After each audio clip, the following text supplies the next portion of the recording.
Fuck. All right. Hey, guys. Wait, it is live now, and you're on the podcast.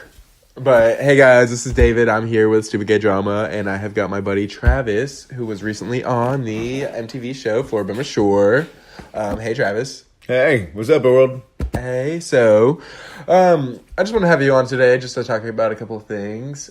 Starting off, give me some of your background. Like, who are you?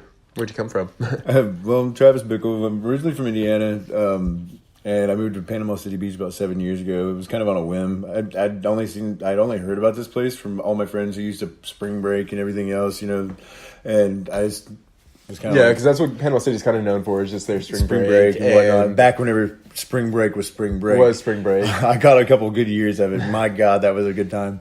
But, well, I mean, it's interesting that they started the show now of all times. Yeah, I know, right? Whenever it seems like they were trying to get out of that party scene and this and that and whatever. Like, I feel like this could have worked a couple years ago, like, probably, like, around 2009, 2010, like, whenever it was really just messy. Right. Yeah. But still, it was, I mean, like, a few years ago, whenever it was overnight, 100,000 people would just show up. Kids. Yeah. And, like, I had a good time, and if really, I mean, it could still be that way, but I don't know. There's just so many laws. You can't drink on the beach anymore. Like, it's just, there's a lot. Well, they screwed up in that part. I don't care who you are. If they would have actually looked at it whenever it comes down to it, and anybody will tell you, and this is the truth, that whole month of March, cutting them kids off, those are the kids that came down here and they had couth about themselves and they actually had fun and they know how to drink and have a good time. Well, spring break got shut down because of the ratchet ones, the ones showing up back in the damn pool. Like the first month, all of March, that actually was the kids who had fun. Now they just had too much fun. And they screwed. Oh, no, it's not them though. Because see, like the energy, notice it was never the first part of spring break that we had any problems. It was always the second part. Which why would you? Okay, this is where they cut out that whole big month of March for all those kids. Now you're gonna sit there and have drinking allowed on the beach whenever all of a sudden the freaking ghetto of Atlanta and Trailer Park of Alabama combine forces and make our life a living hell, and they can drink on the beach. But by God, they didn't take that away from them, did they? Well, I think that there was just a lot of incidences going on the beach of people just acting very out of character, just acting messy, things that they shouldn't have been doing out there. Like, there was just too much that was going on, so they needed to kind of put an end to it. Which is just, it's just interesting that they start the show now up at this time. Right. But so, anyways, I mean, it's Panama City's a spring break town. Exactly. I mean, it was. I don't know what it is anymore. They're trying to make it more family friendly, but we'll see what it ends up like. Who knows? We'll see. Right. Well, I mean, but it's been a good move. You know what I mean? Like, because 7 years ago, before I moved down here, I was always that guy who ran hard and everything else. I was like a spring breaker without being a spring breaker, and it was one of those things. Like, I was at a point where I was like, I didn't know what to do in life because I was gonna do this or that, and it always came down to I would screw up and somebody was going to be there to pick me up. So I met some girl one night, my friend Juanita, actually. We were singing karaoke. By the end of the night, we were best friends, and she was like, I need a roommate in Panama City Beach, and she was like, you're cool peeps. And I said, well, sure, why not? And she was like, oh my God, we can be like Will and Grace. And so I was like, okay, and it was cool. a wrap at that point. Yeah. And then 2 weeks later, I moved down here, and that was 7 years ago. And I moved down here just for the simple fact of if I fell, I didn't have any crutches anymore, and if I fell, I had to pick myself back up. So it was one of those things. I've only grown since I've been here. It's been a great move. I started with art a few years ago, and in just 5 years, I've accomplished a lot. I earned a scholarship to go to Gulf Coast. I've had a painting hanging off in the public library. I've made 119. Paintings. I've sold 35. I'm hanging in 7 states. I mean, I'm feeling accomplished more and more. I mean, I'm gonna be 37 years old and everything else, but this has been the place where I've started to actually grow up, and I have a special fondness for it.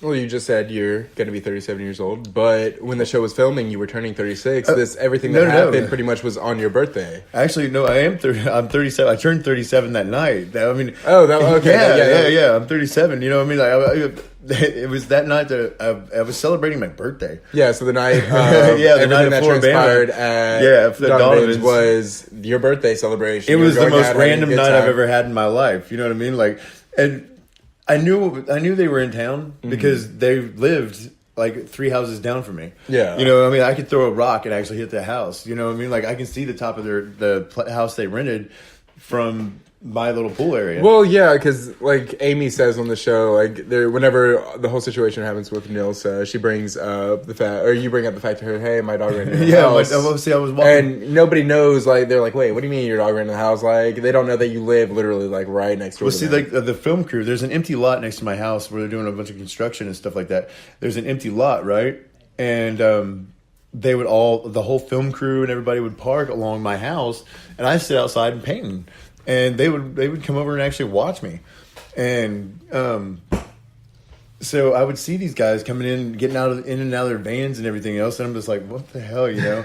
Well, as I'm walking my dog Chopper one day, he's I don't usually put him on a leash because he's just the most docile dog in the world, and he just wants to love on everybody. Good old Chopper got a shout out in the episode. Chopper's seen somebody with cameras, and he got film happy, and he just ran right up in their house, and he was like, "Get me on my good side, guys! Get me on my good side!" Oh my god! Yeah, and if anybody knows Chopper, you know, I mean, like it was too precious, you know what I mean? And the film crew actually every day whenever we'd walk by, they're like, "Hey, Chopper, how you doing, buddy?" And he'd just go up there wagging his tail, his tongue sticking out, you know what I mean? Like he likes everyone, and that's why it cracked me up because that night, whenever Amy said something, I was like, my dog ran in your house the other day. You know, I was just trying to make conversation, and then whenever I said it was a run of litter, and old girl chimed in, I was like, yeah, that whole situation got a little out of control, and I mean, I wasn't expecting it to, but no, but I mean, before that though, I mean, like, okay, the whole night it started off.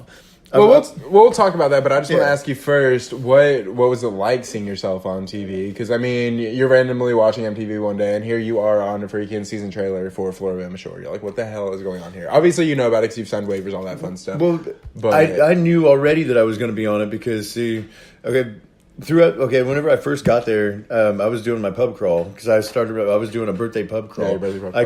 I got off work, and it's 8 miles away from my house. And so I took a taxi to work all summer long, and that was $25 one way, and $25, that's $50 a day in taxis, right? Yeah, a little expensive. Yeah, it is. I mean, like, and especially if you're somebody who goes out and drinks, you know what I mean? Like, and my God, that adds up real quick. You're spending most of your money that you made that day on taxis and freaking alcohol. So I decided to just like cut out one of those factors, and I'd just get a little exercise in there. I'd spend the $25 on the way back home. Instead of doing that, I'd just walk 8 miles instead of buying a taxi. So I started off work that night. Somebody gave me a couple double shots of Fireball. Oh God! As soon as I walked off work, and then I went down to Whiskey's. I had a beer and a shot. Good old and Whiskey's. Then I walked from Whiskey's to Donovan's, and my friends Donovan's, yeah, which is kind of like. It's right down the street from Pier Park. It's a local bar. It's kind of like a dive bar, like but very still, small, I mean, you know. I mean, a dive bar is a dive bar. Donovan's is cool because I mean it's a good place to hang out and everything else like that. It's a good variety of people, but you know what I mean. Like whenever I was on the way, my friends told me that they were okay. My friends told me that they weren't going to stay because they were going to go down to the buoy because they didn't want to do the whole MTV thing. Well, I was like... Because that's got to be annoying. Like, you're trying to go out, have a good time, and there's, like, people filming everywhere. You're like, where do I turn? Like, where do I... Because some people obviously don't want to be on camera. There's some people that are, you know... Yeah, down for it, but... Yeah. The majority is going to be like, nah, I don't really feel like it. Well, I was still in my work clothes and everything. I got in there, I was like, screw it. I'm not going to hide, you know. I'll meet these people. I don't give a shit. Mm-hmm. And, well, I signed my waiver, and I got in there, and...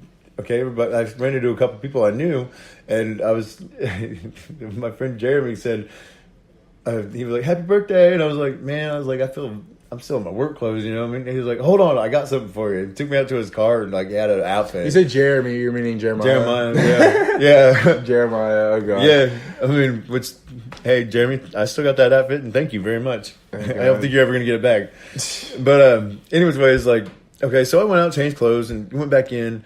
And I was like, all right, so you run into Gus, who is the first one that you have an interaction exactly. with. You know what I mean? I was just who can miss that hair? First of all, who could miss that face? Who can miss that face? Who can miss? First of all, Gus. The gays love Gus. Like every single gay that I know loves Gus. Thinks he is adorable, sweet. Like he's actually one of the few genuine people on the show. I feel like I actually give him that. Because I mean, like as much as whenever you first look at him, he kind of comes off as like a little bit of a hard ass. Like stand up. He looks like a freaking Ken doll. He kind of of has to be. You know, people Right, probably but fuck with him all the time. But I mean, then all I did was just go up and I was like, all right, it's my birthday. Let's start celebrating. You know what I mean? Like, here's a bunch of people who don't even know anybody in this town. They're a group, and I was like, you know what? Why can't a local give a little love? You know? And so it was my birthday, and I bought a round of shots.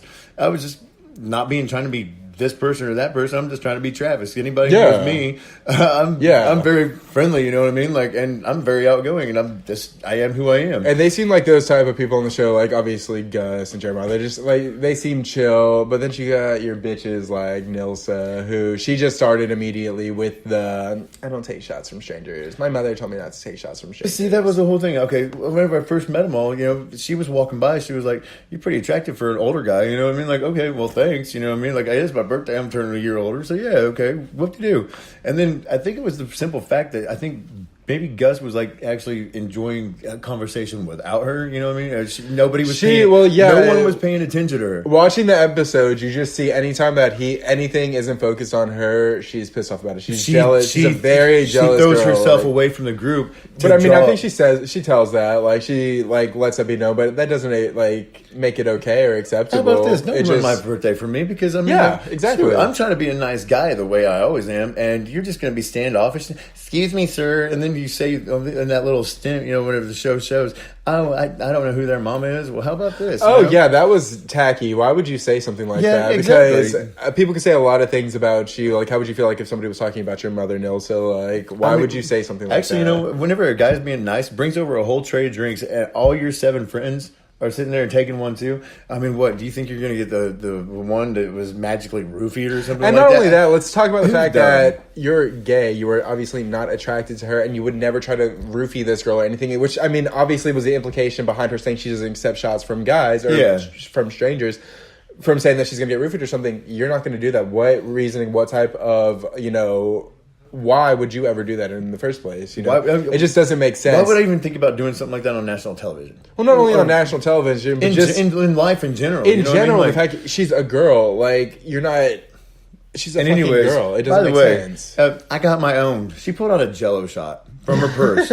She pulled a Jello shot out of her purse, and we're all taking liquor shots. You know what I mean? Like, which, you know what? I enjoy a Jello shot, but but I mean, still, this is shots of Fireball. And you know what? She didn't even have to go about it that way. If she would have come to you and just been like, you know, whenever you like offered the shot to her and just been like, no, thank you. Like, I'm not a big fan. Like, I'm just not feeling it right now. Yeah. You would have been like, whatever. You're not the type of guy that would get upset about that. But the fact that you tried to like, you like furrow your brow. Well, I mean, sure. Even I was standing in line. They got me even saying right there. I was like, well, that girl's kind of bitchy. It's kind of rude, you know. Not to take a shot, you know what I mean, with the rest of the crew and everything else. You know what I mean? Like, their whole crew was there. So she kind of let them down in a way. Just like, I can't be a part of that. You know, why would she want to differentiate? So everybody else was hanging out. They're supposedly like a big unit, like all 8 of them, like they're all best friends, whatever. Supposedly, meanwhile they don't know each other. Like, right. Obviously, they say that Courtney and Nilsa are both from Panama City, but I'm not sure if they're friends from Panama City or if they just like know of each other from like going out to like the different bars and stuff. Because the way that Nilsa talked about Courtney is not the way that a friend talks about a friend. You know, but that just plays into Nilsa's whole jealousy thing. Yeah. So that goes on like the entire night. Like, so it shows Amy and Nilsa go outside. They're smoking cigarettes or something. And that's where you bring you're smoking a cigarette out there. I was out there smoking a cigarette. And she's like, I need a lighter. I was like, here you go. Yeah, so you offer her a lighter. And then I'm talking to Amy. And for the first time that whole night, you know, she's ignored me the whole night, refused my shots and everything else. You know what I mean? Like, and who cares? Yeah, because now it seems like she kind of wants to be included in the conversation. Now I'm talking to Amy, and she's like, now she's trying to take the conversation away from Amy and get the attention again. I'm sorry, I have none for you. Well, yeah, at that point you already had like, it looked like you were drinking Fireball, so obviously you got like a shot of Fireball or 2 or 3. Actually, it was $300 worth of alcohol. Exactly. That's what I'm saying. Like, you already have like a drink in you, and so you kind of go off on her, and what do you say again? You say, if you only... I was like, no, because it started off, whenever she said she was running the litter, I'm the middle child, I was like, you know what, you got Jan Brady syndrome. You're like, Marsha. I was like... Which they cut out. Which they cut out. But then that's whenever it came up, darling, you might be beautiful, but you'd never know it, because you just can't shut your mouth. You know? And I mean, like, And that, I mean, I can understand your frustration behind it, but I did, like you said, it did feel like she was trying to include herself a little bit more. Maybe she did feel like that asshole, like, oh damn, like maybe this guy isn't that bad. Like maybe I do. What? Maybe she shouldn't have treated me like that in the first place. That's true. No, I agree with you on that.